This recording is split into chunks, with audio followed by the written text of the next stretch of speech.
She chalked it up to a harmless crush. To Charlie, Laurel was still in the blush of youth. But she understood that his age filtered her through a softening gauze. To most men, she was all but invisible. A 52-year-old woman who maintained only the last vestiges of attractiveness. It had been at least 10 years, and as many pounds, since anyone told her she resembled Diane Lane. Granted, she didn't make the effort she used to, but she simply couldn't see the point. She looked into Charlie's kind face.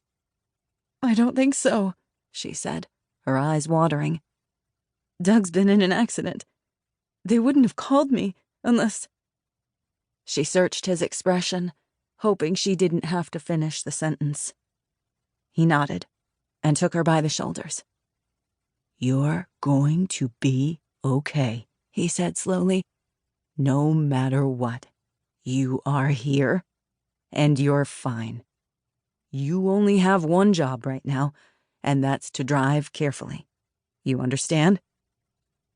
The cadence of his speech slowed her rocketing heart, but she was suddenly so overcome by his concern she couldn't speak. So she gave him a quick hug and dashed out.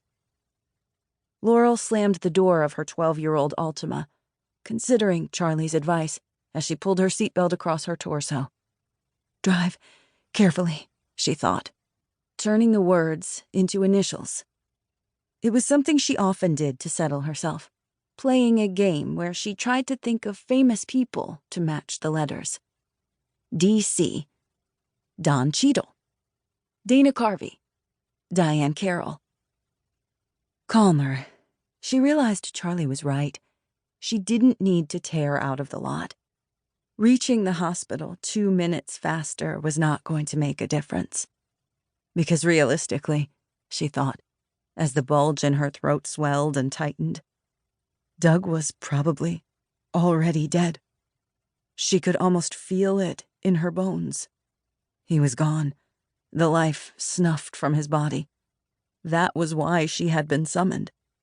The hospital probably had a policy against giving next of kin the news over the phone. Once she got there, she would be pulled into a private room by a doctor and a social worker. They would tell her they did everything they could and ask if there was anyone they could call for her. She thought about her mother, elderly and detached, who would be no help at all. Then, of course, there was Doug's sister, Abby, who was just the opposite. She would want to push in and take over. Laurel bristled at the thought as her salty tears began to dry on her face, contracting the skin on her cheeks. Abby. God, she was annoying. The woman had an answer for everything, and usually it was wrong. Maybe Laurel wouldn't call her right away. But no, Abby could be helpful if she stayed in her damned lane. Laurel would just have to be strong, assertive. She would give Abby a list of people to call. That would make her feel useful and important. Keep her out of Laurel's hair. And then, well, Laurel would have to make the most difficult call of all. To her son, Evan, who lived on the West Coast and was expecting his first child. He'd want to fly to Long Island for the funeral. But what about his wife, Samara? She was having a difficult pregnancy and might not be allowed to fly. Maybe Evan wouldn't even feel comfortable leaving her. It was painful to consider, and Laurel shook her head. She was making this too complicated. Of course they would both come to the funeral. The thought of seeing them lightened her heart.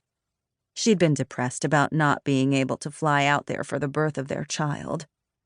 Money was just so tight, with Doug still out of work. And he had insisted it was foolish for them to get any further in the hole on their credit cards. But now she'd be free to buy a ticket without getting into a fight about it. At least there was that. She would finally get her wish of being there for the birth of her first grandchild. To hell with credit card debt. And then Laurel had a thought that made her gasp. She hadn't remembered it until this moment. Doug had a huge life insurance policy, $850,000. So much money.